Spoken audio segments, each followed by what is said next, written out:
नमस्कार दोस्तों, स्वागत है आपका अपना ही यूट्यूब चैनल टुडे एग्जाम पर। दोस्तों आज कोई भी एमटीएस का एग्ज़ाम नहीं है, कल भी नहीं है। एमटीएस का एग्ज़ाम कल था एक ही दिन, फिर जो है परसों से स्टार्ट होगी। तो आज ये हमारा प्रैक्टिस सेट है, 49वां प्रैक्टिस सेट है। दोस्तों जो बच्चे कॉन्शियस होके इस सीरीज को फॉलो कर रहे हैं उनको एसएससी की कोई भी एग्जाम हो, एमटीएस तो बहुत छोटी सी चीज़ है जी इस सीरीज के सामने। अगर आप सीजीएल मेंस भी देंगे ना तो भी आपको दिक्कत नहीं होगी। ये बात की पता आपको कल पहले दिन की एग्जाम में चली गई होगी। पहले शिफ्ट में, दूसरे शिफ्ट में और तीसरे शिफ्ट में, हर शिफ्ट में पढ़ाए गए क्वेश्चन आए। 2-4 तो भाई अपवादी होते हैं, कोई भी कहेगा अगर मुझे भी आप एग्जाम में बैठा दीजिए तो मैं 25 में 25 नहीं कर पाऊंगा, और इवन कोई भी टीचर 25 में 25 नहीं कर पाएगा। एक आध क्वेश्चन तो छोड़ने के लिए ही होते हैं। ये बात के अगर ध्यान नहीं दिया जाए तो सारे के सारे पढ़ाए गए प्रश्न ही आए थे। इसीलिए जिनको भी एग्जाम देना है अच्छे से समझे, है ना। अगर जो बच्चे पीडीएफ लिए हैं वो पीडीएफ के साथ जो है रिवीजन कर ले अपना एग्जाम में जाने से पहले एक बेटर रिजल्ट के लिए, है ना। चलिए शुरू करते हैं पहले प्रश्नों के साथ। पहला जो हमारा प्रश्न है, स्तंभ 1 में स्तंभ 2 उनके द्वारा बसाए गए शहर, किला आदि का मिलान कीजिए। शासक के द्वारा जो शहर या फिर किला वगैरह बनाए गए इनसे आपको मैच करना है। Match the name of the ruler in column 1 and the city fort established by him in column 2। तो ये आपका मिलान करना है, ये पहले से ही मिला हुआ है। अब जो कल के आपके एग्जाम एमटीएस में जहां जहां सेक्टर से क्वेश्चन आया है वो सभी सेक्टरों से मैं यहाँ पे शामिल किया हूँ, है ना। तो तुगलकाबाद को किसने बसाया था? गयासुद्दीन तुगलक। और गयासुद्दीन तुगलक कौन है? तो तुगलक वंश के अपने आप में संस्थापक भी हैं। तुगलक वंश के संस्थापक भी हैं, फाउंडर भी हैं, ठीक है। तो तुगलक वंश कौन है भाई? तो सल्तनत पे शासन करने वाली वंश है। और अगर आपसे कोई पूछे कि सल्तनत पे 5 वंशों में सबसे अधिक दिन तक शासन कौन किए थे, तो आपका आंसर होगा तुगलक वंश। तुगलक वंश सबसे अधिक दिन तक शासन किए थे सल्तनत पे। जैसे कि आप जानते हैं कि गुलाम खिलजी, तुगलक, सैयद लोदी, ये 5 वंशों ने शासन करा था दिल्ली पे, जिसमें तुगलक जो है सबसे अधिक दिन तक शासन करा था। दीन पनाह नगर, ये दीन पनाह नगर की स्थापना जो है ये हुमायूं ने करवाया था। हुमायूं को मुगल वंश का अभागा शासक कहा जाता है। जैसा कि आप जानते हैं कि इसका जो शासन अवधि रहा काफी उतार चढ़ाव भरा रहा था मुगल वंश के दौरान। इसके अलावा फतेहाबाद, फतेहाबाद की स्थापना फिरोज तुगलक ने किया था। और फिरोज तुगलक के बारे में क्या है कि ये सल्तनत में सबसे ज्यादा सिंचाई व्यवस्था पर ध्यान देने वाले शासक हुए, यानी नहर निर्माण वगैरह जो है बड़े पैमाने पे आपका फिरोज शाह तुगलक ने करवाया था। हजार खंभा महल, ये क्या है भाई? अलाउद्दीन खिलजी के द्वारा बनाया गया जो है आपका नमूना है। क्या? हजार खंभा महल। अलाउद्दीन खिलजी ने सीरी का किला भी बनवाया था। मलिक काफूर जो है इनके गुलाम थे। इनके अलावा अब यहाँ पे देख लेते हैं इन सभी के बारे में थोड़ी सी और जानकारी। दोस्तों ये जो इंपॉर्टेंट एक्स्ट्रा फैक्ट है, आप इवन पीसीएस का भी एग्जाम दोगे ना वहां भी काम आएगी, है ना। ये जो एक्स्ट्रा फैक्ट है ये सीधे एग्जाम में आती है, इसमें से आपको काटने छाटने की कोई भी जरूरत नहीं है। ये बात इसलिए दोहरा दी है कि जो बच्चे नए जुड़ रहे हैं उनके लिए, जो पुराने हैं ये तो इस मामले में समझ ही चुके हैं सारे बातों को, है ना भाई। दिल्ली सल्तनत पे सबसे प्रथम सिंचाई व्यवस्था पर ध्यान देने वाले शासक आपका गयासुद्दीन तुगलक, है ना। तत्पश्चात फिरोज शाह तुगलक ने बड़े पैमाने पर नहर का निर्माण करवाया। ये बात मैंने मौखिक रूप से अभी भी बताया कि गयासुद्दीन तुगलक जो है तुगलक वंश के फाउंडर हैं। तुगलक वंश सल्तनत पे 5 में सबसे अधिक दिन तक शासन किए थे। गयासुद्दीन तुगलक जो है ये आपका नहर निर्माण सबसे पहले स्टार्ट करवाए थे। लेकिन अगर बड़े पैमाने पर नहर निर्माण की बात करेंगे या फिर सिंचाई व्यवस्था में रुचि लेने वाले शासक कौन हुए, तो आपको जो है फिरोज शाह तुगलक आंसर करके आना है। दीन पनाह नगर की स्थापना हुमायूं ने करवाया था। शेरशाह सूरी के द्वारा हुमायूं को कौन कौन से युद्ध में हराए गए? बिलग्राम,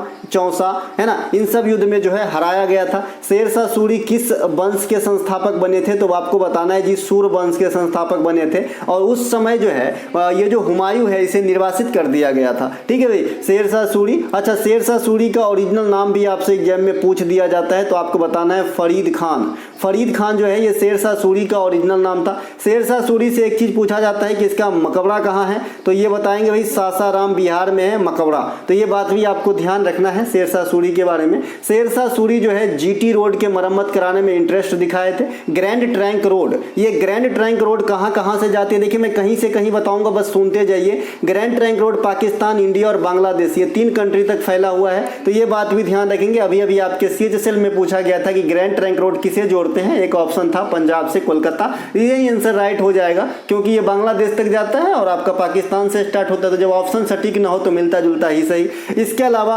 हुमायूं का मकबरा कहाँ पे है? ये दिल्ली में स्थित है। दिल्ली में एक महरौली अभिलेख भी है, तो इन्हें भी ध्यान रखेंगे, है ना। इनके अलावा जो प्रथम मुगल गार्डन मकबरा है ये आपका हुमायूं का मकबरा ही है। कि कौन बनवाए थे? तो इनकी पत्नी बेगा बेगम या हाजी बेगम, इन्हीं का नाम है। इनके अलावा हुमायूं नामक किताब का नाम है, जो कौन लिखे थे? गुलबदन बेगम लिखे थे। तो ये बात भी आपको ध्यान रखना है। इनके अलावा अलाउद्दीन खिलजी को सिकंदर सानी कहा जाता है, यानी स्वयं को सेकंड सिकंदर मानता था। सिकंदर क्या हुआ भाई? पूरे दुनिया जीत के खाली हाथ गए। तो अलाउद्दीन खिलजी का भी उस समय काफी लक चल रहा था, जहां जाता था जीत लेता था, तो अपने आप को जो है सिकंदर समझने लगा था। लेकिन समझने और होने में बहुत बड़ा जो है फर्क है भाई, है ना। इसके अलावा हजार खंबा महल, ये भी आपका सीरी का किला, ये भी आपका अलाउद्दीन खिलजी की जो है देन है। अलाउद्दीन खिलजी को हम किस लिए याद करते हैं? तो बाजार नियंत्रण प्रणाली के लिए याद करते हैं, ये बात ध्यान रखेंगे। यहाँ पे जो भी जानकारी दिया मैंने, टका और जीतल, ये आपका इल्तुतमिश के द्वारा चलाया गया सिक्का है, जिसमें टका आपका अर्जेंटम चांदी का बना था और जीतल आपका कॉपर का बना था। यहाँ पे मुझे लगभग लग रहा है मैं दिल्ली सल्तनत को आपको खंगाल डाला हूँ एक प्रश्न के अंदर, तो कोई भी प्रश्न यहाँ से लगभग नहीं छूटेगा अगर आपको दिल्ली सल्तनत से आता है। 2-3 बात और समझ लीजिए। एक दीवान कोही का नाम ध्यान रखना है, दीवान कोही। दीवान कोही मोहम्मद बिन तुगलक ने बसाया था, कृषि विभाग था। मोहम्मद बिन तुगलक तुगलक वंश के हैं, स्पष्ट है, इसे जूना खां भी कहते थे। और इन्हीं के काल में इब्न बतूता भारत आए थे। इब्न बतूता कहाँ के रहने वाले थे? मोरक्को को, जो मोहम्मद बिन तुगलक के काल में भारत आए थे। ठीक है, मोहम्मद बिन तुगलक क्या बसाया बता ही दिया। इसके अलावा जो आपका मतलब जो सांकेतिक सिक्का है ये मोहम्मद बिन तुगलक ने ही चलाया था। टका और जीतल कौन है? इल्तुतमिश ने चलाया था। किस चीज़ की बनी थी ये भी बता दिया। इसके अलावा गुलाम वंश, खिलजी वंश, तुगलक वंश, सैयद वंश, लोधी वंश, ये 5 वंशों ने शासन किया सल्तनत पे, ये तो आप जानते ही हैं। इनके अलावा सिगरिया भित्ति चित्र का दम्बुला गुफा की चित्र कहाँ पाए जाते हैं? Where are the Sigiriya wall painting and Dambulla cave painting found? तो जो दाम्बुला आपने सुना होगा, दाम्बुला का मंदिर है ना, दाम्बुला का गुफा, ये कहाँ पे है? तो ये श्रीलंका के है। बच्चे लोगों ने कमेंट किया है कि जो भी भारत के पड़ोसी देश हैं उनसे रिलेटेड फैक्ट से एक वीडियो बना दीजिए। दोस्तों मैं पहले ही वीडियो बना चुका हूं सीमा के रिलेशन में, भाषा के रिलेशन में एनालिसिस के दौरान कई हजार बार आपको बता चुका हूं, तो अब तक मेरे ख्याल से आपको याद हो गई होगी। फिर भी यहाँ पे मैं बहुत सारे चीज को यहाँ पे दोहरा दूंगा। जैसे आपने अभी सल्तनत को देखा, जिस प्रश्न को पकड़ूंगा लगभग एक टॉपिक समाप्त कर दूंगा। भैया ऐसी प्रयास है तो वीडियो की जो है मतलब लेंथ बड़ी हो जाएगी, तो पूरी देखिएगा, है ना। तो श्रीलंका में आप दाम्बुला का केव देखेंगे, सिगरिया का पेंटिंग देखेंगे। श्रीलंका का शास्त्रीय नृत्य फॉर्म क्या है? कंडियान है, इसे वीवीआई कर लीजिएगा। अभी एसएससी ने पूछा था, एक बार में मन नहीं भरते इसके, तो दोबारा भी पूछ लेते हैं। इसके अलावा श्रीलंका की आधिकारिक भाषा क्या है दोस्तों? तो सिंगली है। और श्रीलंका में कौन सी भारतीय भाषा को भी आप देखेंगे तो तमिल भाषा को देखेंगे, महसूस करेंगे, सुनेंगे, है ना। इनके अलावा मंदारिन भाषा, ये कहाँ का भाई? चीनी भाषा है मंदारिन। ये दुनिया में इंग्लिश के बाद सबसे ज्यादा बोले जाने वाली भाषा है मंदारिन, जो कल आपके एग्जाम में पूछा गया था।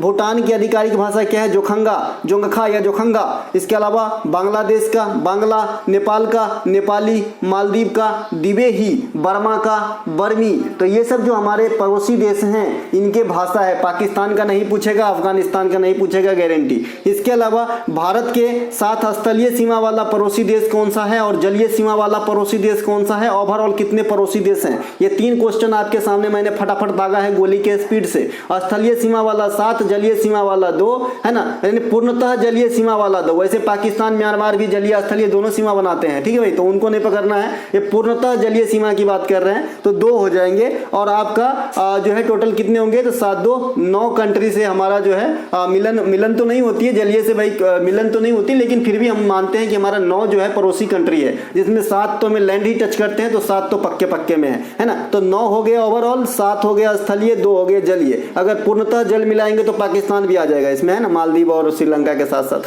है ना। तो भाई यहाँ पे कौन कौन से सीमा रेखा वाला देश है जरा देख लेते हैं। तो जो स्थलीय सीमा वाला है ये सबसे पहले पाकिस्तान है, अफगानिस्तान है ना, भूटान है, नेपाल है, बांग्लादेश है, म्यांमार है और चीन है ना। चीन की दीवार की लंबाई लगभग कितने किलोमीटर है? आप लोग मुझे कमेंट कीजिएंगे। 2 दिन पहले ही बताया था इसके बारे में सब कुछ कि किस शताब्दी से बनना शुरू हुआ था, कब तक बना था, कौन बनवाए थे, सीवांगटी, है ना। इसकी लंबाई कितनी है, ये सब के बारे में जो है थोड़ी सी लंबाई बताएंगे तो समझेंगे कि पिछला भी आप कुछ याद रख पाते हैं, है ना भाई। इनके अलावा जो भारत की स्थलीय सीमा की सबसे लंबी है ये बांग्लादेश के साथ है 4096 पॉइंट समथिंग 6 किलोमीटर। इसके अलावा सबसे छोटा अफगानिस्तान के साथ है 106 किलोमीटर, है ना, लद्दाख के पास पीओके वाली एरिया में, है ना। तो ये सब ध्यान रखेंगे। थोड़ा बहुत जलीय सीमा आपका मालदीव है और श्रीलंका का बाउंड्री जो भारत के साथ लगती है आपसे पूछा जाता है। आप तो एक तो पाक जल डमरूमद है, मन्नार की खाड़ी है और राम सेतु है ना। तो ये सब ध्यान रखेंगे। इसके अलावा श्रीलंका के एक क्वेश्चन अभी आपके CHSL के एग्जाम में पूछा गया है कि श्रीलंका के किस नृत्यांगना को, है ना, वजीरा चित्रसेना को, सीधे बताऊं, वजीरा चित्रसेना को, जो श्रीलंका के शास्त्रीय नृत्य फॉर्म कंडियान और भारत के शास्त्रीय नृत्य ओडिसी, इन दोनों का मिक्सअप रूप को बढ़ावा देने के लिए, मतलब इन दोनों को मिली जुली परंपरा को आगे बढ़ाने के लिए इनको 2021 में पद्मश्री से सम्मानित किया गया था। किसे? वजीरा चित्रसेना को। तो अगर आपसे पूछे कि वजीरा चित्रसेना किस नृत्य से संबंधित है तो आपको बताना है जी ओडिसी प्लस कांडियान। तो अगर इंडिया के रिलेशन में पूछता है तो ओडिसी रहेगा ऑप्शन में, ठीक है। तो इनको पद्मश्री दिया गया था, ठीक है भाई। इनके अलावा ये श्रीलंका का सेकंड पर्सन हुआ जिनको पद्मश्री मिला है ना, ये बात भी ध्यान रखेंगे। इनके अलावा अच्छा, पूरे दुनिया में सबसे पहले जो महिला PM बनी थी ये श्रीलंका की ही बनी थी, श्री मावो भंडार नाइके, है ना, श्री मावो भंडार नाइके नाम था इनका। ये श्रीलंका की पहली महिला PM बनी थी, तो ये बात भी ध्यान रखेंगे। इनके अलावा किसी भी देश के सरकार के संदर्भ में लाभ क्या है? सबसे बच्चा को जो प्रॉब्लम है ये है इको सबसे बड़ी प्रॉब्लम है और इको को मतलब अच्छा करने के लिए आपको बार बार इसके सूत्र वगैरह को समझना होगा, नहीं तो जैसे लाभ, भाई लाभ क्या है? अब मान लीजिए आपने मान लीजिए कि लाभ कैसे कमाना है। लाभ मान लीजिए कुछ भी मान लीजिए कि 10 रुपए की जो है 5 पेन आपने खरीदा 2 रुपए के हिसाब से और 15 रुपए में बेच दिया तो 5 रुपया लाभ हो गया। तो बहुत जल्दी हमें समझ में आ जाता है कि लाभ क्या होती है, बिक्रैमुल माइनस क्रैमुल होती है। लेकिन जब किसी सरकार, किसी देश, किसी मतलब कौम के बारे में बात करते हैं, किसी भी एक संघ जो है, कोई भी गणराज्य के बारे में जब हम बात करते हैं कि उसकी लाभ और खर्चा क्या होती है, तो सीधे ऐसे नहीं बता देना है कि सरकार ने लाया। कहां से लाया भाई? वो कमा थोड़ी रहा है, वो तो भाई टैक्स रेवेन्यू वगैरह से ही ला रहा है। तो इसीलिए इसकी लैंग्वेज भी बदल जाती है, ठीक है भाई। तो यहाँ पे what are the profit terms of government of any country, तो किसी भी कंट्री के लाभ क्या होती है? तो राजस्व में से खर्च को घटाने के बाद प्राप्ति। जैसे कल के एग्जाम में आपके MTS में पूछा गया कि खर्च क्या होती है। अब बताइए, खर्च तो सभी जानते हैं ना कि जाके समोसा खा लिया खर्च हो गए,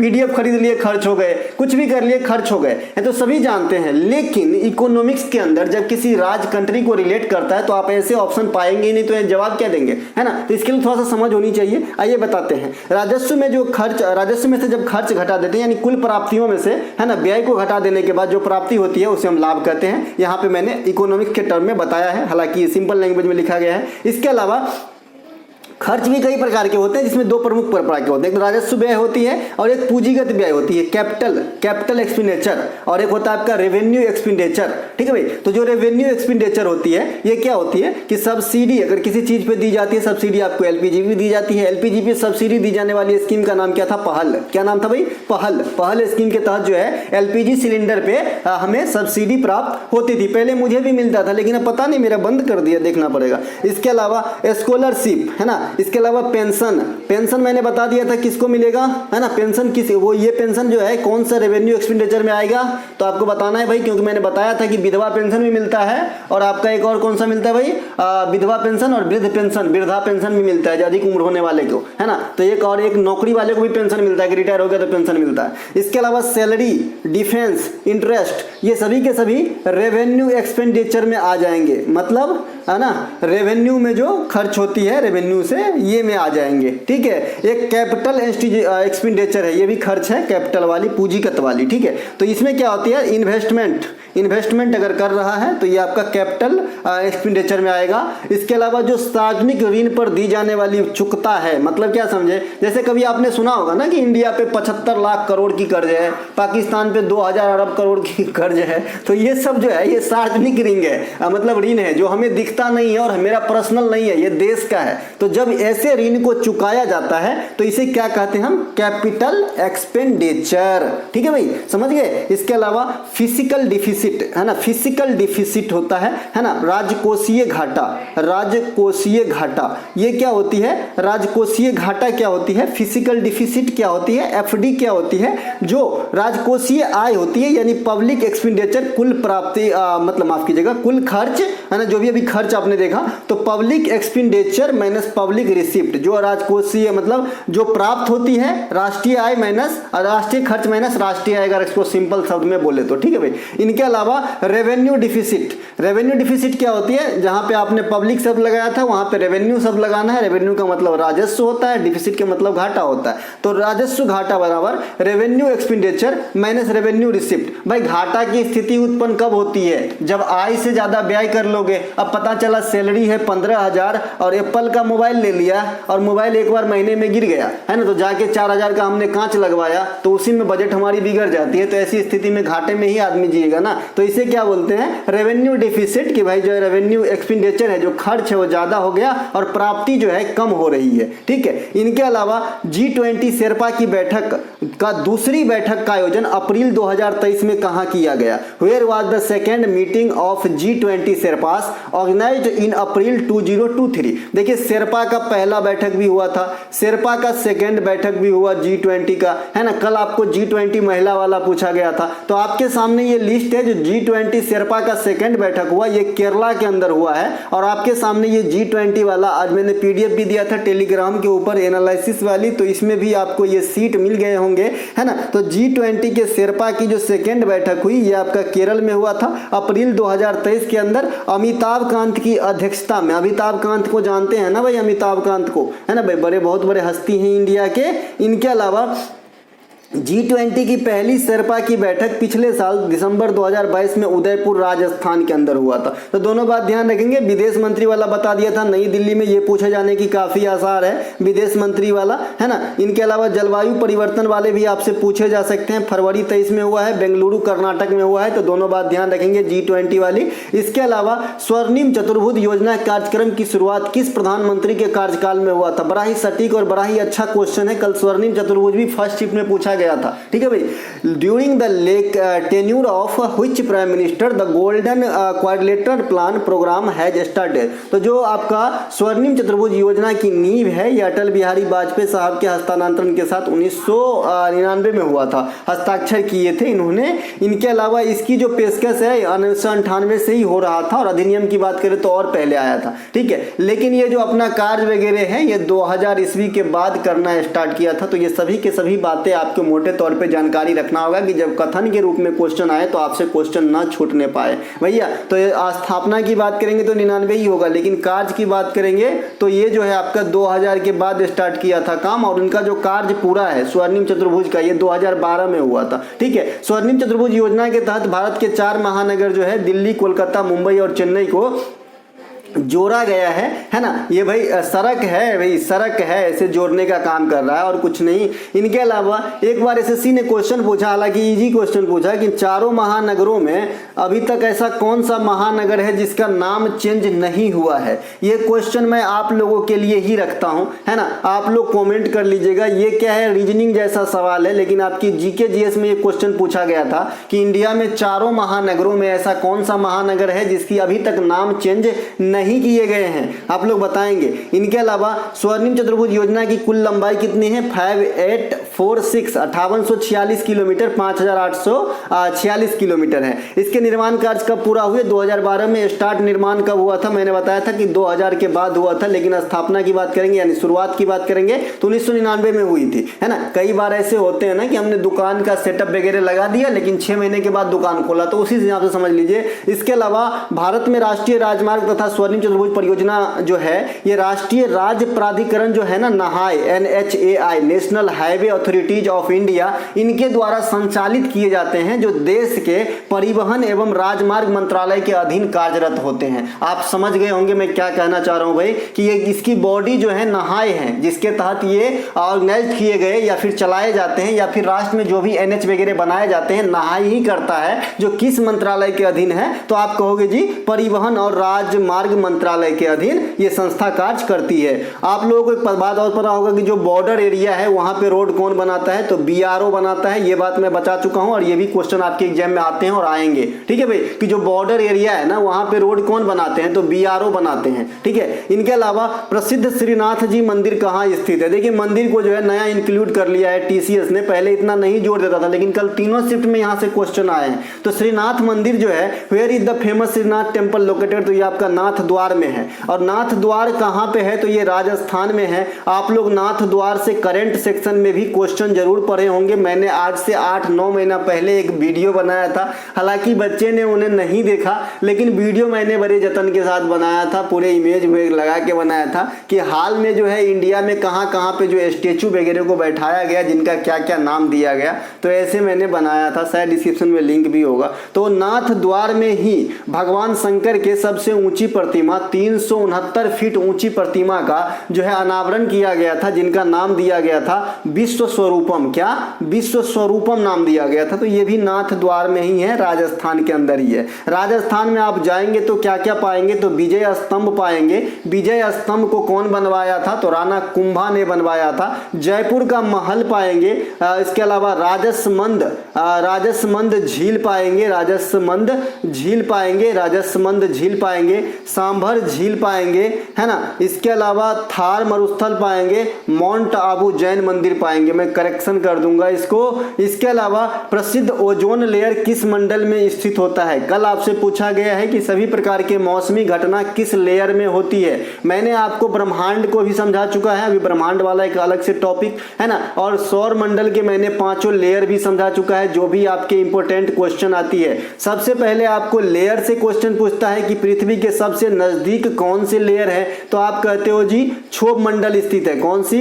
क्षोभ मंडल, क्षोभ मंडल, स्ट्रेटोस्फियर्स, इस प्रकार से क्षोभ मंडल, ठीक है। आपसे पूछा जाता है कि क्षोभ मंडल की जो लंबा मतलब ऊंचाई है, ये पृथ्वी से कितने किलोमीटर तक है? तो 16 से 18 किलोमीटर बताना है। क्या बताना है? 16 से 18 किलोमीटर की ऊंचाई पे जो वायुमंडल का पहला लेयर का दर्शन होगा हमें, उनका नाम है क्षोभ मंडल। क्षोभ मंडल के अंदर ही सभी प्रकार के मौसमी घटना होती है, जैसे वर्षा का आना, बादल का गरजना, तरित झाझा आना, ये सभी के सभी जो हैं आपके क्षोभ मंडल के अंदर ही होती है। इसके अलावा क्षोभ मंडल से ऊपर आप जाएंगे तो समताप मंडल मिलेगा आपको। समताप मंडल नाम से स्पष्ट है कि इस मंडल में हर जगह टेम्परेचर की वैल्यू जो है लगभग समान होती है, ठीक है। और इसी समताप मंडल में आपका प्लेन वगैरह उड़ जाता है, वायुयान वगैरह उड़ने के लिए आदर्श स्थिति पैदा होती है इसी समताप मंडल में। यानी ये क्षोभ मंडल है, ये समताप मंडल है। अब इसी समताप मंडल पर क्या स्थित है आपका? Ozone layer. ओजोन लेयर का सूत्र क्या होता है? O3। और ओजोन परत हमें कैसे रक्षा करते हैं? तो अल्ट्रावायलेट रेज से रक्षा करते हैं, नहीं तो इस पृथ्वी पे टेम्परेचर इतनी ज्यादा हो जाएगी कि हम जो है जीवन की परिकल्पना ही नहीं कर पाएंगे अगर ओजोन लेयर नहीं होगा तो। इससे पूछा जाता है आपको कि ओजोन लेयर किस परत में स्थित है, तो आपको मध्य परत नहीं मारना है, समताप मंडल मारना है। इसी ओजोन लेयर के ऊपर और समताप मंडल के ऊपर वाले मंडल को हम मध्य मंडल कहते हैं। चूंकि 5 है तो 2 ऊपर 2 नीचे, तो बीच वाला जो हो गया उसका मध्य नाम हो गया। उसके ऊपर जाएंगे तो आयन मंडल है। आयन मंडल में क्या होती है? जो भी हमें तरंगे वगैरह परावर्तित करके उनकी सिग्नल पृथ्वी पे प्राप्त करना होता है, तो ऐसे व्यवस्था हम आयन मंडल से करते हैं। इसके अलावा बहिर्मंडल के बारे में आपको कुछ नहीं पढ़ना है, सिर्फ ये पढ़ना है कि बहिर्मंडल जो है सबसे आपको आउटर मोस्ट लेयर है वायुमंडल का, और वहां पे हीलियम और हाइड्रोजन गैस की प्रधानता होती है, ठीक है भाई। इतनी बात अगर ध्यान आपने रख लिया तो लेयर से क्वेश्चन कहाँ छूटने वाला है क्या? नहीं। फिर भी और भी कुछ, आइए। तो समताप मंडल हो गया जी। समताप मंडल में ओजोन लेयर है ना। क्षोभ मंडल, समताप मंडल, मध्य मंडल, आयन मंडल, वायुमंडल, ये 5 मंडल है। सभी घटना क्षोभ मंडल में घटित होती है। ओजोन परत समताप मंडल में स्थित है, जिसका सूत्र O3 होती है। इसे डाबसन इकाई से मापी जाती है। एक और बात नया जोड़िए, इसे डाबसन इकाई से मापी जाती है। ओजोन की जो परत है उसकी मिटाई जो है ये आपके डाबसन इकाई में मापी जाती है। आयन मंडल से जो है तरंगे वगैरह परिवर्तित की जाती है। वायुमंडल वायुयान जो है ये समताप मंडल वगैरह में उड़ती है, है, ये तो आपको मैंने बता ही दिया था।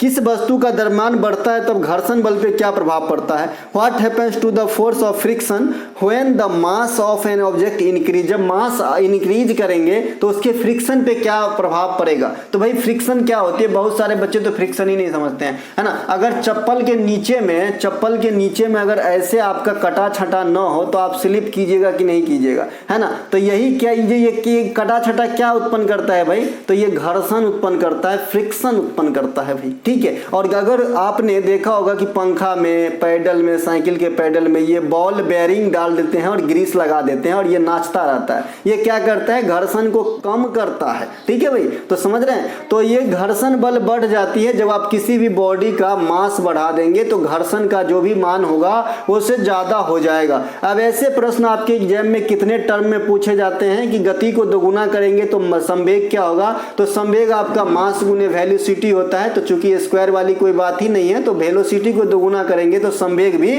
दोगुना हो जाएगी। गति को दोगुना करने पे काइनेटिक एनर्जी क्या होगा? तो चौगुना हो जाता है, चूंकि काइनेटिक एनर्जी 1/2 mv² होता है और v के जगह पे हम 2v का स्क्वायर करेंगे तो 4v² हो जाएगा। तो यही 4 गुना जो है गति दोगुना करने पे हमारा 4 गुना हो जाएगा।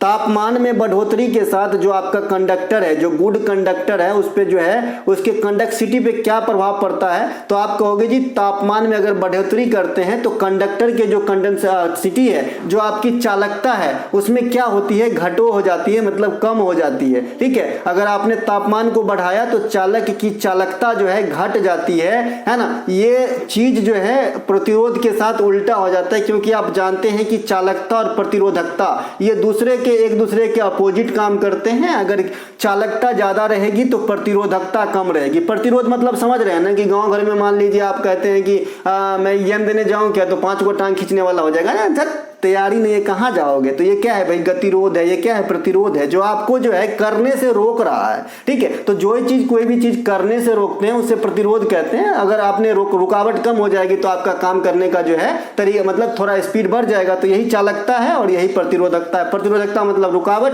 चालकता मतलब तो नाम से भी स्पष्ट है कि भाई चलते रहो, चलने का नाम जिंदगी है ना। तो यहाँ पे मैं बात कर रहा हूँ इलेक्ट्रिसिटी की जो फ्लो होती है ना। अगर प्रतिरोध आपने ज्यादा कर दी है, रेसिस्टेंस किसी भी वायर की, तो उसकी जो वोल्टेज वाली कैरी करने की क्षमता है वो घट जाएगी। मान लीजिए यहाँ से आपने 1 मीटर का लंबा तार है, एग्जाम्पल के लिए, वैसे इतना होगा नहीं, 1 मीटर में अगर यहाँ पे मैंने आपने 220 वोल्ट दिया और इसकी रेसिस्टेंस काफी ज्यादा है, रेसिस्टेंस अगर काफी ज्यादा है तो हो सके कि यहाँ पे 100 वोल्ट आपको मिलेगा, ठीक है। तो इतना ही दूर में रेसिस्टेंस खा गया, ठीक है भाई। इसके अलावा आपने रेसिस्टेंस वगैरह देखे ही होंगे रेडियो वगैरह में, ट्रांजिस्टर वगैरह में, और भी कई सारी जगह पे। इसके अलावा खर्ची पूजा का त्योहार किस राज्य में प्रमुख होती है या फिर मनाई जाती है? तो खर्ची पूजा की त्योहार जो है ये आपका त्रिपुरा में मनाई जाती है। इसे 14 देवी देवताओं का त्योहार भी कहा जाता है। This is VVI point. कई सारे त्योहार को आपके डायरेक्ट नाम से नहीं पूछते हैं, सीधे इसके उपनाम से पूछते हैं। जैसे खर्ची पूजा को 14 देवी देवताओं का त्योहार,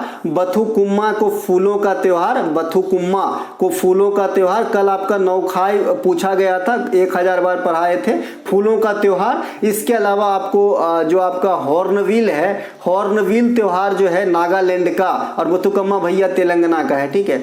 हॉर्नबिल जो है नागालैंड का, इसे त्योहारों का त्योहार ETC कहा जाता है। तो इसे जरूर ध्यान रखें, है ना, क्योंकि कई बार त्योहार के उपनाम से ही क्वेश्चन पूछ डालते हैं भाई। खर्ची पूजा में क्या होती है? पृथ्वी से संबंधित है। ऐसा माना जाता है त्रिपुरा में आदिवासी और नन आदिवासी के द्वारा, चूंकि ये भी त्योहार पहले आदिवासी के द्वारा ही जो है वहां पे शुरुआत किया गया था, बाद बाकी अब जो है त्रिपुरा के अंदर ये त्योहार काफी लोकप्रिय हो गया है, तो घर घर होती है लगभग। इसी प्रकार से समझिए जैसे घूमर त्योहार पहले भील जनजाति के महिलाओं ने राजस्थान के अंदर शुरू किया था देवी सरस्वती की आराधना करने के लिए, और आज जो है राजस्थान के अंदर घूमर डांस जो है ये काफी पॉपुलर है। तो ये यही बात हो गई यहाँ पर भी। तो ऐसी इस त्योहार में ऐसा माना जाता है खर्ची पूजा में कि जो मतलब महिलाओं में पीरियड आती है, तो ऐसे ही धरती माँ को भी आती है, तो इसी से साफ या फिर शुद्ध करने के लिए ये त्योहार का आयोजन करी जाती है। त्रिपुरा की अन्य प्रमुख त्योहार है आपका गरिया पूजा, केर पूजा, अशोका अष्टमी, ये सब आपका जो है त्रिपुरा का प्रमुख त्योहारों में से हो जाएगा। इसके अलावा रजो महोत्सव, ये काफी बार पिछले साल एसएससी ने पूछा था आपको, एसएससी जीडी के अंदर ये क्वेश्चन लगभग फिक्स कर दिया था। चूंकि ये हाइजीन से संबंधित है, आपको जागरूकता फैलाने वाली त्योहार है ये। रजो महोत्सव उड़ीसा के अंदर मनाए जाते हैं, ये भी पीरियड को लेकर जो मैंने अभी बात करा इसी प्रकार का है। इसके अलावा मणिपुरी में जो है आपका याओसांग फेस्टिवल होता है, लोसांग फेस्टिवल होता है, थांगटा महोत्सव होता है, मणिपुरी डांस होता है। अब देखिए ये जो याओसांग होता है, मैंने इसमें बताया था, जो सीजीएल में 3 बार पूछा गया, थवल चोंगवा नृत्य होता है ना। थवल चोंगवा नृत्य जो है ये आपका याओसांग फेस्टिवल के अवसर पे होती है। याओसांग फेस्टिवल को मणिपुर का होली भी कहा जाता है, जो 5 दिनों तक सेलिब्रेट किया जाता है। ठीक है भाई। इसके अलावा लोसांग त्योहार जो है ये बौद्ध धर्मावलंबियों की त्योहार है, जो मणिपुर में मनाई जाती है ना। इनके अलावा थांगटा जो है ये मणिपुर की मार्शल आर्ट है ना। मार्शल आर्ट मैंने पंजाब का गतका बताया था आपको। इसके अलावा कलारीपयट्टू जो है केरल और तमिलनाडु का बताया था, है ना, कि ये मार्शल आर्ट फॉर्म है इंडिया के अंदर। इंडिया के अंदर एक लाठी मार्शल आर्ट फॉर्म भी है, ये भी कई बार एग्जाम में आया है भैया। ठीक है। आजकल हम जो डंडा को लाठी बोलते हैं ना, एक्चुअली क्या है कि पश्चिम बंगाल में मार्शल आर्ट फॉर्म को लाठी कहा जाता था, तो उसी से हमने इस चीजों को, इस शब्द को अडॉप्ट कर लिया है। आज कोई भी डंडा को लाठी बोल देते हैं। ठीक है भाई। तो ये ध्यान रखेंगे, पश्चिम बंगाल मारेंगे जब लाठी शब्द का बात आ जाएगा और आपसे पूछेगा कि कहां से संबंधित है। इसके अलावा निकेल और कोबाल्ट नामक तत्व को उनके चुंबकीय गुणों के संदर्भ में किस प्रकार वर्गीकृत किए गए हैं? How are the elements nickel and cobalt classified in terms of their magnetic properties? तो ये लौह चुंबकीय पदार्थ हैं आपका कोबाल्ट, निकेल, है ना। ये सब क्या है? लौह चुंबकीय। देखिए पदार्थ के प्रकृति के गुण के आधार पर चुंबक के रिलेशन में 3 प्रकार से हम बांटते हैं। कैसे बांटते हैं आइए थोड़ा सा समझ लेते हैं। मान लीजिए कि ये आपका चुंबक है, ये आपका चुंबक है, ये आपका चुंबक है। ठीक है, ये आपका चुंबक है। तो 3 प्रकार के तत्व हैं, एक हमने कोबाल्ट ले लिया है, एक हमने एल्युमिनियम ले लिया है, एक हमने सीसा ले लिया है। सपोज कीजिए, है ना, तो जो कोबाल्ट है ये इस चुंबक के प्रति बहुत ज्यादा स्नेही है, बहुत ज्यादा लगाव रख रहा है। ठीक है, तो इसे हम लौह चुंबकीय कहेंगे। क्या कहेंगे? लौह चुंबकीय कहेंगे। लोहा, चूंकि लोहा के नाम से ही ये वाला नाम ही दे दिया गया, लौह चुंबकीय। ठीक है। ये एल्युमिनियम है, ये चुंबक के तरफ बहुत धीरे धीरे गति से आएंगे, मतलब अट्रैक्शन तो रखता है लेकिन बहुत कम रखता है, तो इसे हम क्या कहेंगे? अनुचुंबकीय कहेंगे। क्या कहेंगे? अनुचुंबकीय कहेंगे। और ये सीसा है, ये बिल्कुल मतलब नहीं रखता है, तुम भाग, है ना, तो ये बिल्कुल ही नहीं आता, ये प्रतिकर्षण होती है, तो भागते हैं धीरे धीरे, मतलब ये आते नहीं है, अट्रैक्ट नहीं होते हैं, तो इसे क्या कहते हैं? है ना, प्रति चुंबकीय। तो 3 प्रकार से हम बांटे हैं चुंबक के रिलेशन में तथ्यों को, है ना। आइए समझ लेते हैं। तो ये आपका लोहा और निकेल या फिर कोबाल्ट जो है ये क्या हो गया? लौह चुंबकीय, है ना भाई। इनके अलावा एक आपने सुना होगा स्टेनलेस स्टील किससे बना होता है? ब्लेड पे लिखा होता है स्टेनलेस स्टील। क्या होती है? मतलब ऐसा जंगरोधी स्टील है कि इस पे भाई स्टेन नहीं लगेगा, जंग नहीं लगेगा, है ना। तो इसमें किसको मिलाया जाता है? लोहा, क्रोमियम और निकेल को। ठीक है। लौह चुंबकीय पदार्थ वह होते हैं जो चुंबकीय क्षेत्र की दिशा में प्रबल चुंबकत्व विकसित करते हैं, मतलब काफी तेजी अट्रैक्शन होती है चुंबक की तरफ, जैसे कोबाल्ट, निकेल, अल्निको अगर आपसे पूछे कोई क्या है तो बताना है भाई मिश्र धातु है ना। अल्निको कोई अपने आप में धातु नहीं, मिश्र धातु है। इसके अलावा मिश्र धातु क्या होती है जानते हैं ना? पीतल जैसे तांबा जस्ता से मिलकर बना होता है भाई। अनुचुंबकीय पदार्थ क्या होती है? चुंबक की तरफ आकर्षित तो होते हैं लेकिन कम होते हैं। एल्युमिनियम, क्रोमियम, प्लेटिनम, ये सब जो है अनुचुंबकीय पदार्थ है। प्रतिचुंबकीय पदार्थ क्या होता है? जो बिल्कुल ही भाव नहीं देता, जैसे सीसा हो गया, बालू हो गया, है ना, ये सब बिल्कुल ही नहीं देखते। प्लास्टिक हो गया। इनके अलावा चुंबकीय फ्लास्क, प्लास्टिक नहीं आएगा इसमें, सॉरी। चुंबकीय फ्लास्क का मात्रक क्या होता है? वेबर। चुंबकीय फ्लास्क का मात्रक क्या होता है? वेबर। 2 करोड़ बार आपके एग्जाम में पूछा गया है चुंबकीय फ्लक्स का मात्रक क्या होता है, तो आपको बताना है जी वेबर, है ना। और एक होता है आपका जी ज्योति फ्लक्स, है ना। इसके अलावा एक चुंबकशीलता की मात्रक क्या होती है? देखिए जैसे आपने सुना होगा कि प्रतिरोध का मात्रक क्या होता है, तो आपने बताना है जी प्रतिरोध का मात्रक तो ओम होता है, लेकिन हमने बताया था जी कि जब प्रतिरोधकता की मात्रक आपसे पूछे तो आप क्या बताओगे? ओम मीटर बताना। क्या बताओगे?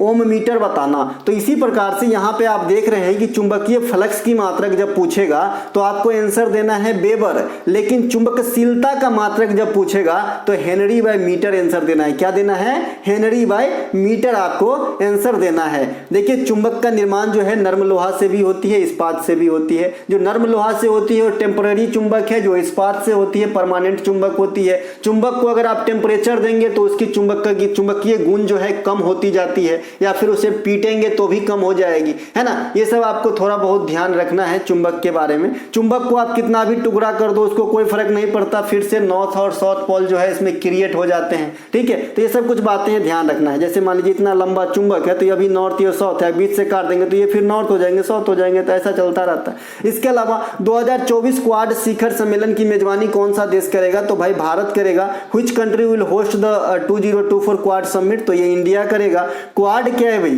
क्वाड जो है 4 देशों का समूह है। ये 4 देश कौन कौन है? अमेरिका है, ऑस्ट्रेलिया है, जापान है और हमारा भारत है, ठीक है। इसकी जो है शुरुआत तो बहुत पहले हो गई, या जो मतलब पेशकश जो थी ना ये बहुत पहले हो गई, लेकिन ये जो चारों पार्टी उभर कर आए 2017 में आए थे, ठीक है। पहले जो है अमेरिका ऑस्ट्रेलिया ने मना कर दिया था, है ना, कि भाई नहीं तो बहुत पहले बन गया होता, लेकिन 2017 में चारों एक हो गए क्वाड के देश, ठीक है। और जैसे ही एक हुए थे तो पहला क्वेश्चन इनसे छपा था आपके बिहार दरोगा में, जो 2018 वाला था, मेरे ख्याल में 24 दिसंबर को एग्जाम था, है ना।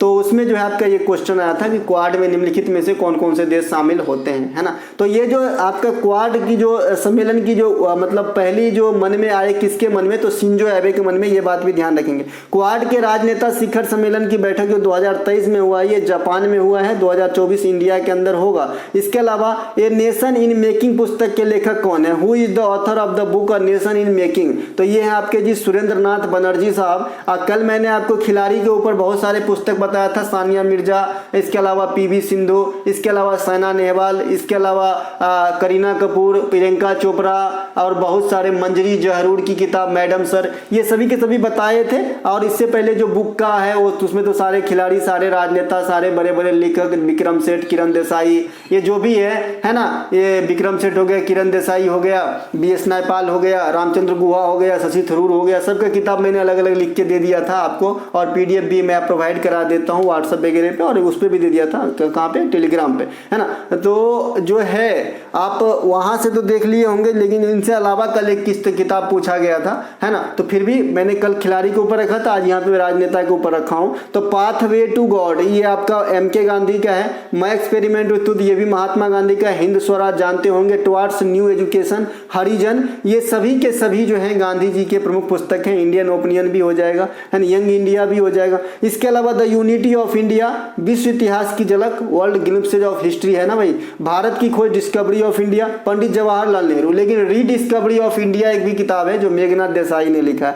मेरी 91 कविताएं अटल बिहारी वाजपेयी साहब की हैं। One life is not enough, ये आपका नटवर सिंह साहब की किताब है। फियरलेस गवर्नेंस, इसके अलावा इट्स ऑलवेज पॉसिबल, ये हमेशा संभव होता है। तो ये जो है ये किरण बेदी के हैं। किरण बेदी कौन है जानते ही होंगे, अपने आप में जो है बहुत बड़ी महिला जो बहुत बड़े पोस्ट पे गई। इनके अलावा सुनील छेत्री इंटरनेशनल फुटबॉल में सर्वाधिक गोल करने में किस रैंक पे है? What rank in Sunil Chhetri in scoring most goals in international football? तो ये चौथा स्थान पे काबिज हैं आपके सुनील छेत्री, है ना, गोल करने के मामले में इंटरनेशनल लेवल पे। वर्तमान में सबसे अधिक गोल किसके पास है? क्रिस्टियानो रोनाल्डो के पास 123 गोल है और ये पहले स्थान पे है। इसके अलावा लियोनल मेसी को तीसरे स्थान पे रखा गया है, दूसरा स्थान पे ईरान का अली डे को रखा गया है। तो ये बात भी आपको ध्यान रखना है। अंतर्राष्ट्रीय ODI क्रिकेट में सबसे अधिक रन सचिन तेंदुलकर का, दूसरा स्थान जो है संगकारा का, तीसरा स्थान रिकी पॉन्टिंग का, चौथा स्थान पे आपका सनत जयसूर्या और पांचवा स्थान पे है विराट कोहली, है ना। तो ये बात भी आपको ध्यान रखना होगा। इनके अलावा जो है अगला प्रश्न, निम्नलिखित में से कौन सा शब्द हॉकी से संबंधित नहीं है? देखिए विराट कोहली और जयसूर्या में बहुत कम फर्क है ना। तो अब जो है एक आध मैच में शायद बराबरी पर भी आ जाए और ये 4 नंबर पे भी बिरटू आ सकता है। इनके अलावा निम्नलिखित में से कौन सा शब्द हॉकी से संबंधित नहीं है? Which of the flowing word is not related to hockey? तो आंसर है, आंसर तो दे ही नहीं सकता क्योंकि जो संबंधित नहीं है ये पूछा गया है। अगर मैं हाँ वाला रखता तो एक ही बता पाता,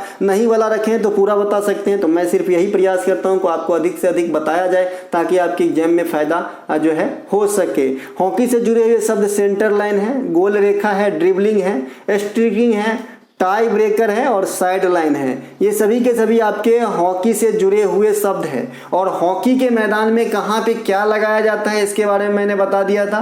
फीफा के मैदान में कहाँ पे कितने दूरी पे क्या होती है ये सब मैंने आपको बता चुका हूँ दोस्तों, ठीक है भाई। हॉकी के प्रमुख कप जो है आगा खां कप है, बेटन कप ज़्यादा पूछा जाता है, ध्यानचंद कप नाम से स्पष्ट है, मेजर ध्यानचंद के नाम पे है तो ये हॉकी से ही होंगे। गुरु नानक कप ये महिला हॉकी से संबंधित है। महाराजा रणजीत सिंह ट्रॉफी ये भी हॉकी से हैं। रंगा स्वामी कप ये भी आपके हॉकी से हैं। हॉकी मैच की अवधि कितनी होती है तो 60 मिनट की होती है। हॉकी मैच के अंदर जो रेफरी होती है ये आपका क्या दिखाते हैं, येलो और रेड कार्ड दिखाते हैं। येलो मतलब चेतावनी देने के लिए और रेड कार्ड मतलब मैदान से बाहर निकलो। इसके अलावा पनिशमेंट के रूप में भारत को पहला स्वर्ण पदक हॉकी में 1928 में मिला था ओलंपिक के अंदर। हॉकी के जो मैदान है इनके आयाम 60.96 मीटर गुने 25.90 मीटर है, यानी चौड़ाई 25.9 होता है और चौड़ाई जो है 60.96 होता है। हॉकी वर्ल्ड कप 2023 के विजेता कौन है? जर्मनी किसे हराकर, बेल्जियम को हरा के, है ना। कहाँ पे हुआ है? इंडिया में हुआ है। इंडिया में कहाँ पे हुआ है? उड़ीसा में हुआ है। उड़ीसा में कौन से स्टेडियम में हुआ है? बिरसा मुंडा और कलिंगा स्टेडियम में हुआ है। कलिंगा स्टेडियम कहाँ है? भुवनेश्वर में है। बिरसा मुंडा कहाँ पे है? राउरकेला में है। कौन जीता? जर्मनी जीता। कौन हारा? बेल्जियम हारा। पहली बार वर्ल्ड कप कब हुआ था हॉकी वाला? 1971 में। कौन जीता था भाई?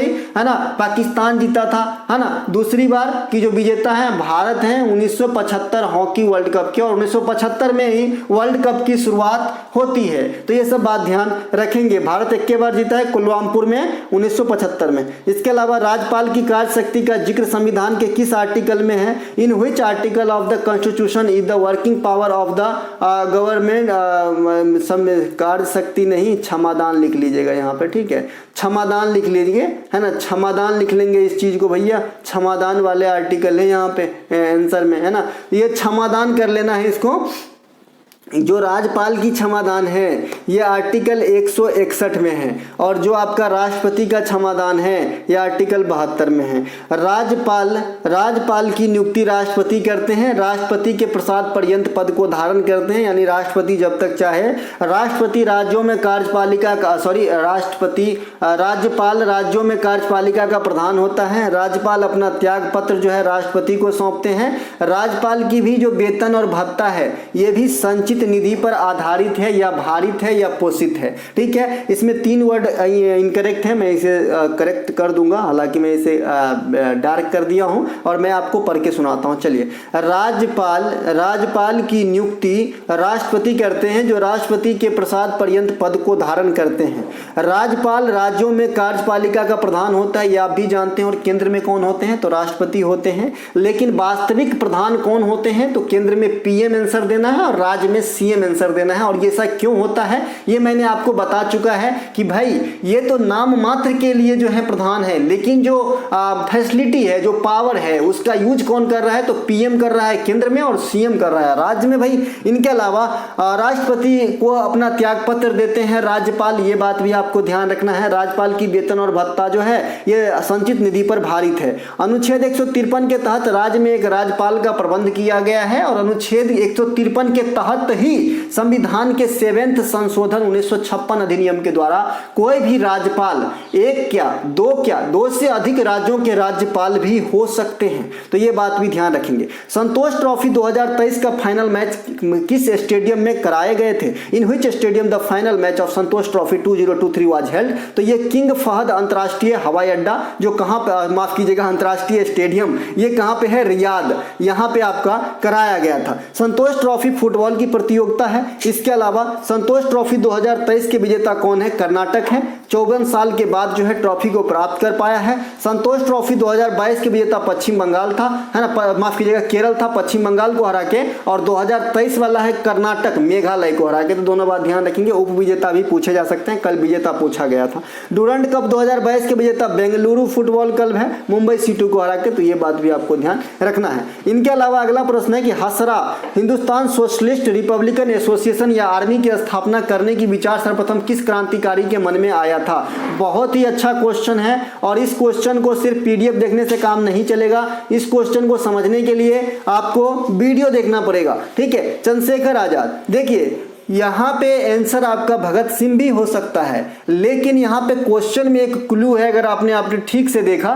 कि इसमें पूछ रहा है कि स्थापना नहीं किए, लेकिन किस क्रांतिकारी के मन में यह विचार आया था कि HRA को HSRA कर दिया जाए, यानी सोशलिस्ट शब्द जो है इसमें जोड़ा जाए। तो सबसे पहले चंद्रशेखर साहब के मन में आया था, लेकिन चंद्रशेखर साहब उस शरीक तो हुए थे इनके नाम बदलने में, लेकिन नाम बदलने का जो श्रेय दिया जाता है ये भगत सिंह साहब को दिया जाता है। दिल्ली के फिरोज शाह कोटला मैदान के अंदर अपने नौजवान सभा के सदस्यों के साथ इनका नामकरण कर दिया था। हुआ क्या कि देखिए, सबसे पहले 1924 में आपका HRA बन गया था, हिंदुस्तान रिपब्लिकन एसोसिएशन। ये कौन कौन से संस्थापक थे? तो इसमें भी है ना सचिंद्र सन्याल थे, इसके अलावा चंद्रशेखर आजाद साहब थे, बिस्मिल साहब थे, और भी बहुत सारे लोग थे।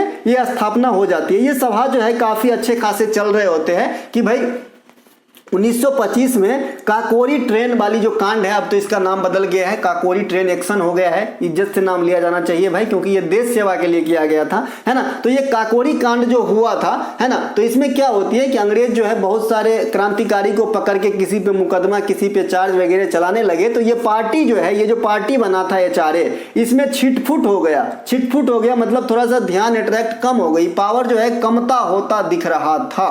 तभी चंद्रशेखर आजाद साहब ने इसे जो है रिफॉर्म करने के लिए सोचा, और इसे रिफॉर्म करने के क्रम में इनका नाम भी बदलने को सोचे। और सबसे पहले इन्होंने ही भगत सिंह साहब को बताए थे कि भाई इस संस्था का नाम जो है ना अब सोशलिस्ट लगाएंगे, हम हिंदुस्तान सोशलिस्ट रिपब्लिकन एसोसिएशन या आर्मी लगाएंगे, HSRA कर देंगे इसको, ठीक है। लेकिन फिर क्या हुआ, 1928 में दिल्ली के फिरोज शाह कोटला मैदान में भगत सिंह साहब और उनके जो नौजवान सभा हैं, भगत सिंह साहब ने नौजवान सभा का गठन भी किया था, जो कल आपके एग्जाम में पूछे गए थे 1926 में, है ना। तो इनके सदस्य मिलके जो है इसका नामकरण कर दिया गया, HRA से HSRA कर दिया गया। आई थिंक आपने ये कहानी समझ गया होगा कि इसमें से कहाँ से कौन सा प्रश्न पूछेगा तो कौन सा गोली निकाल के देना है, ठीक है। इसके अलावा 1925 का काकोरी कांड समझ ही गए, इसके अलावा ये फिरोज शाह कोटला में समझ ही गए। अगर आपसे पूछे कि भाई जो आपका HSRA है, इसके संस्थापकों में, है ना, जो नौजवान सभा है, भगत सिंह सभा है, इनके अलावा भी कोई मुख्य थे क्या, तो आप बताना है लाला हरदयाल साहब 1913 में जो सैन फ्रांसिस्को में गदर पार्टी की स्थापना किए थे, ये भी अहम योगदान दिए थे। तो ये बात भी आपको ध्यान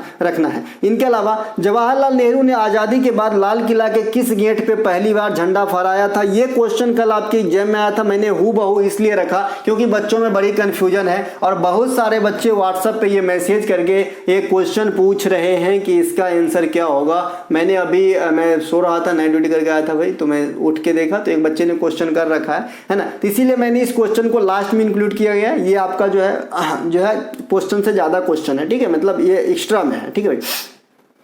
तो इस क्वेश्चन के लिए मैंने यहाँ पे आपको बताना है कि कल जो मुझे क्वेश्चन प्राप्त हुआ था, ये वाला क्वेश्चन, तो बच्चे ने बताया कि पहली बार, है ना, प्रधानमंत्री जी स्वतंत्रता के बाद झंडा कहाँ फहराए, तो ऑब्वियसली आपका लाल किला पे फहराया। लेकिन ये क्वेश्चन इस प्रकार से पूछा गया था कि लाल किला के किस गेट पे फहराया गया था, ठीक है भाई।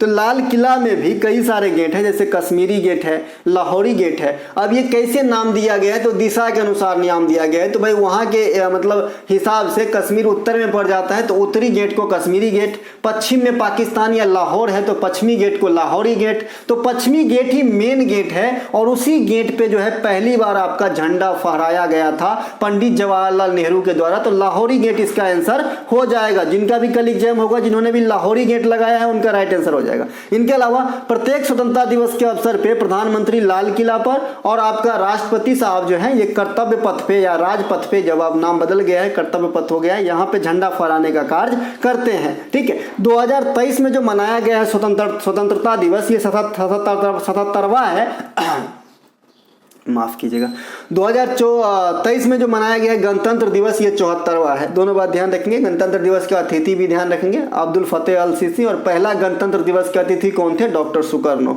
ठीक है। कितने पद्म पुरस्कार वितरित किए गए इस बार? तो 106। कैसे रेशियो में है? 91 + 9 + 6 के रेशियो में है। 6 पद्म विभूषण, 9 पद्म भूषण और 91 पद्मश्री दिया गया है।